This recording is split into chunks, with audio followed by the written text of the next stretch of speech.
ഭയങ്കര സങ്കടം തോന്നി ഇത് കേട്ട സമയത്ത്. ഞാൻ 2 ദിവസം മുമ്പേ നമ്മുടെ മെയ് 3 നടന്ന നീറ്റ് എക്സാം ഉണ്ടല്ലോ, അത് ക്യാൻസൽ ചെയ്തു. അത് എഴുതിയൊരു കുട്ടി ഞാൻ കണ്ടു കേട്ടോ. അപ്പോൾ ഞാനിങ്ങനെ നീറ്റ് എക്സാമിനെ പറ്റിയൊക്കെ ചോദിച്ചു എന്താണ് അവസ്ഥ എന്നുള്ളത്. അപ്പോൾ വളരെ സങ്കടത്തോടു കൂടിയാണ് ആ കുട്ടി നമ്മളോട് സംസാരിച്ചത്. അപ്പോൾ വളരെ കഷ്ടപ്പെട്ട് വളരെ പ്രയാസത്തിൽ, കാരണം ഇപ്പോൾ റിപ്പീറ്റ് ചെയ്ത ആൾക്കാർക്ക് അറിയാം, ഒരു കൊല്ലം അല്ലെങ്കിൽ 2 കൊല്ലമൊക്കെ കഷ്ടപ്പെട്ട് ഇരുന്ന് പുരക്കാരുമായിട്ട് യാതൊരു ബന്ധവുമില്ലാതെ ഒരു പരിപാടിക്കും പോവാതെ വളരെ റിസ്കി ആയിട്ട് പഠിച്ച് എടങ്ങറായി ഉറക്കമൊന്നുമില്ലാതെ പഠിച്ചതായിരിക്കും.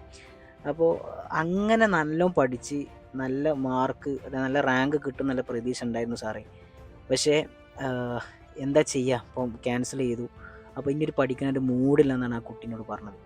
അപ്പോൾ നമ്മളിത് ആരോടതൊക്കെ പറയുക, കാരണം ആ കുട്ടിയുടെ മാനസികാവസ്ഥ ഭയങ്കരമാണ്. ഒരു ഭയങ്കര സങ്കടം തോന്നി ഇത് കേട്ട സമയത്ത്.